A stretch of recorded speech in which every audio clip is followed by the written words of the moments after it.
मुंबई में महानगर पालिका के चुनाव हैं।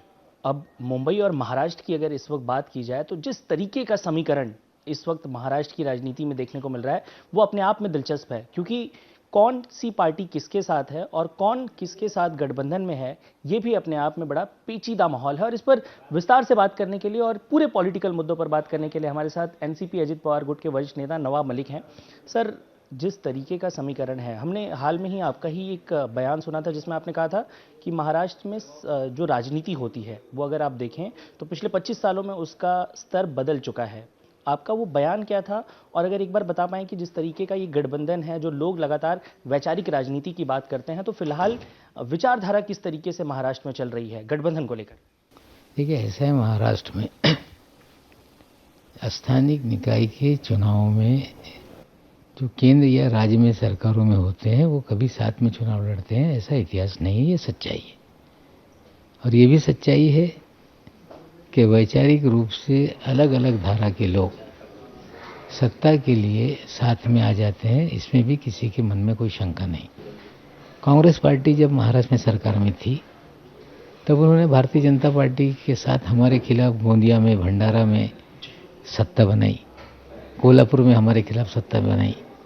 तो इस तरह की राजनीति पिछले 30-35 सालों से विचारधारा को बगल में रख के सत्ता के लिए चाहे कांग्रेस रही हो या सभी दल इस तरह की राजनीति करते आए।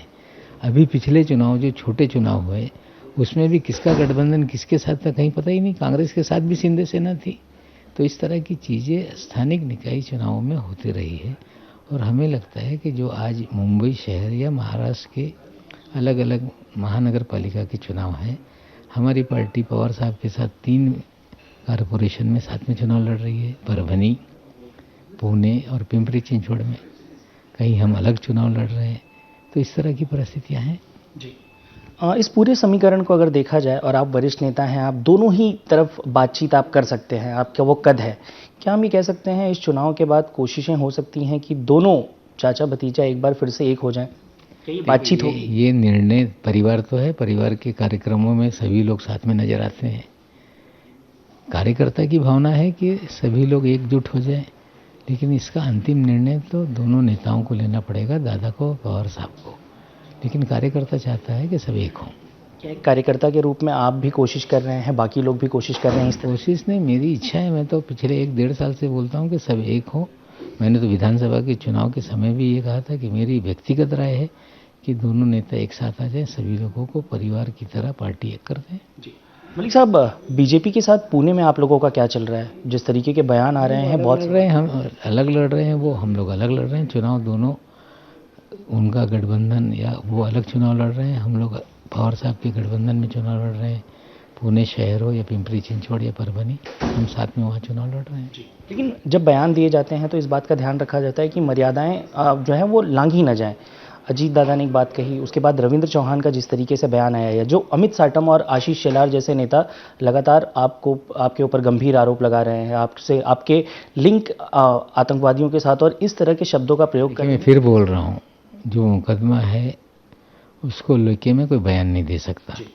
लेकिन आतंकवादियों से लिंक है, जो इस तरह की बातें कर रहे हैं, हम लोग मॉनिटर कर रहे हैं, मुकदमा दायर करेंगे उनके ऊपर मानहानि का।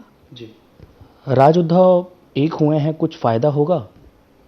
देखिए, 1 और 1 2 होता है, और कोई भी गणित हो, जब कुछ लोग एकजुट होते हैं तो निश्चित रूप से उसका फायदा उनको मिलता है। लेकिन कितना मिलेगा, क्या मिलेगा, ये तो लोग तय करेंगे। नौ भाई, आप एक वरिष्ठ नेता हैं, आप सालों से इस राजनीति को देख रहे हैं। जिस तरीके की हिंदी मराठी भाषा या उत्तर भारतीय की ये जो भाषा शुरू हुई है, मैं एक बड़े राजनेता के तौर पे आपसे जानना चाहूँगा, क्या ये जो दोनों पार्टियां कर रही हैं, आप देख रहे हैं, बीजेपी जो कर रही है, जो शिवसेना कर रही है या यूबीटी कर रही है, क्या ये सही है? देखिए, ऐसा है, शिवसेना का जन्म ही मराठी भाषा के आधार पर हुआ था। उनकी हमेशा से नीति ये रही है। भारतीय जनता पार्टी हो या शिवसेना हो या और भी दल बहुत सारे हैं जो इस शहर में चुनाव में धर्म के आधार पे पोलराइज करना चाहते हैं। कुछ लोग प्रांत के आधार पे पोलराइज करना चाहते हैं। हर दल अपने अपने तरीके से अपनी रणनीति बना रहा है। लेकिन हम वाहिद ऐसे लोग हैं जो सभी जाति, धर्म, प्रांत, भाषा कि बोलने वाले लोगों को साथ में लेकर हमने राजनीति की। उम्मीदवार बनाते समय मराठी भी है और मराठी में भी अलग अलग जातियाँ, सभी लोगों को हमने इसमें मौका दिया है। उत्तर भारतीयों को सबसे ज़्यादा मौका हमने दिया, दक्षिण भारतीयों को दिया, ईसाई समाज के लोगों को दिया, मुसलमानों को दिया।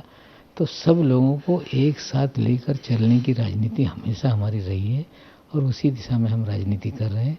लेकिन लोग धर्म, भाषा, प्रांत के नाम पे पोलराइज करने का प्रयास हो रहा है, लेकिन कितने सफल होंगे ये तो जनता ही बताएगी। नौ भाई, क्या उम्मीद रहेगी मुंबई से स्पेशली कितनी सीटें आप लोग निकाल सकते हैं? नहीं, मेरा आकलन है कि 30 से अधिक सीटें हम जीतेंगे। और पुणे और पिंपरी चिंचवड़ का क्या हाल चल रहा है? पूरी ताकत झोंकी है, सत्ता लेने की पूरा प्रयास है। हमें लगता है कि पिछले 9 साल पहले जो 2017 में वहाँ पे लोगों को परिवर्तन चाहिए था, लोगों ने दे दिया। लेकिन 9 साल में पूना और पिंपरी चिंचवड़ के लोगों ने जो विकास की रफ्तार दादा ने बढ़ाई थी आगे, जिस तरह से पूना का चेहरा बदला था, जिस तरह से पूना का विकास हो रहा था, वो लोगों को उसका कहीं ना कहीं एक फ़र्क दिख रहा है। पहले की सत्ता और पिछले 9 साल की सत्ता में अंतर है। हमें लगता है कि हम लोगों को अच्छी वहाँ बढ़त मिलेगी और हम दोनों जगह जीत सकते हैं, ऐसा हमें लग रहा है। जी नौ भाई, आपने अभी कहा कि जो लोग आपके खिलाफ गलत बयानबाजी कर रहे हैं उनके खिलाफ एक लीगल नोटिस तैयार किया जा रहा है, क्या प्लान है? चुनाव के बाद ठीक है, आपने जो बयान दिया, माफ़ी मांगो, इस तरह के हम उनको लेटर भेजेंगे। नहीं मांगा तो फिर कोर्ट है, कोर्ट में जाएंगे लेके मामले को। इंडिया टीवी से बात करने के लिए बहुत बहुत धन्यवाद। कैमरामैन देवेंद्र दयालकर के साथ साकेत राय, इंडिया टीवी, मुंबई।